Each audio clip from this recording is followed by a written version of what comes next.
Sports కోటాకు వచ్చేటప్పటికి మీరు తీసుకున్నటువంటి నిర్ణయం వల్ల, మీరు తీసుకొచ్చినటువంటి జీవోల వల్ల రేపొద్దున ఈ అధికారులందరూ కూడా సమాధానం చెప్పుకోవాల్సిన అవసరం అయితే ఉంటుంది. ఎందుకంటున్నానంటే, మీరు గ్రూప్ 1 పోస్టులు ఇచ్చుకోండి, ఏ సర్టిఫికేట్ లేకపోయినా కూడా ఇచ్చుకోవచ్చు, లేదా సివిల్స్ కూడా ఇచ్చుకోవచ్చు, ఏదైనా ఇచ్చుకోవచ్చు పోస్టులు. కానీ టీచర్ పోస్టులు, డాక్టర్ పోస్టులు ఇచ్చేటప్పుడు మాత్రం దానికి కొన్ని రూల్స్ ఉన్నాయి. మన ఇష్టం వచ్చినట్టు మనం వాటికి ఇచ్చుకునే దానికి అవకాశం ఉండదు.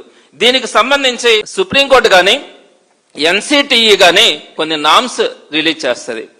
ఎన్సిటిఈ దీనికి సంబంధించినటువంటి గైడ్ లైన్స్ ఫ్రేమ్ చేయడానికి వీటి నిబంధనల ప్రకారం, అలానే రైట్ టు ఎడ్యుకేషన్ యాక్ట్, విద్యా హక్కు చట్టం అనేది ఒకటి ఉంది.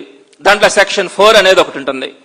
ఈ సెక్షన్ 4 ప్రకారం కానీ మీరు ఖచ్చితంగా ఒక టీచర్ అన్నప్పుడు టీచర్ ఎలిజిబిలిటీ టెస్ట్ ని అతను క్వాలిఫై అయి ఉండాలా అన్నది నియమం, కండిషన్. దాన్ని వైలేట్ చేయడానికి ఎవరికి కూడా హక్కు లేదు. టెట్ లేకుండా ఎవరు కూడా టీచర్ గా ఉండడానికి అవకాశం లేదు. 30 సంవత్సరాల క్రితం టీచర్ అయినా కూడా ఇప్పుడు టెట్ రాయాల్సిన అవసరం ఉంది. ఇప్పుడు ఆ టీచర్ ఏదో ఒక్క సబ్జెక్ట్ చెప్పుకుంటా ఉంటే ఆ టీచర్ టెట్ క్వాలిఫై కావాలంటే మళ్ళీ ఇప్పుడు 30 సంవత్సరాల తర్వాత అన్ని సబ్జెక్టులని ప్రిపేర్ అయ్యి ఆ టెట్ క్వాలిఫై కాకపోతే నీకు ఉద్యోగం తీసేస్తామని చెప్పారు. ఇంత కఠినమైనటువంటి నిబంధన ఎన్సిటిఈ మనకి టీచర్స్ కు సంబంధించి ఇచ్చింది. అలానే డాక్టర్స్ కూడా ఎవరంటే వాళ్ళని డాక్టర్స్ గా తీసుకోకూడదు క్వాలిఫికేషన్ లేకుండా.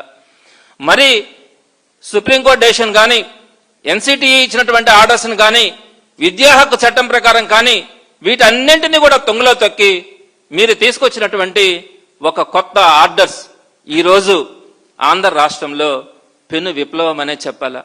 రేపొద్దున ఈ ఆర్డర్స్ తయారు చేసిన వాళ్ళకి కానీ, ఈ ఆర్డర్స్ ఇంప్లిమెంట్ చేసిన వాళ్ళకి కానీ ఈ సమాజానికి ఆన్సర్ చేసుకోవాల్సిన పరిస్థితి ఉంటుంది. కోర్టులకి సమాధానం చెప్పుకోవాల్సినటువంటి పరిస్థితి ఉంటుంది.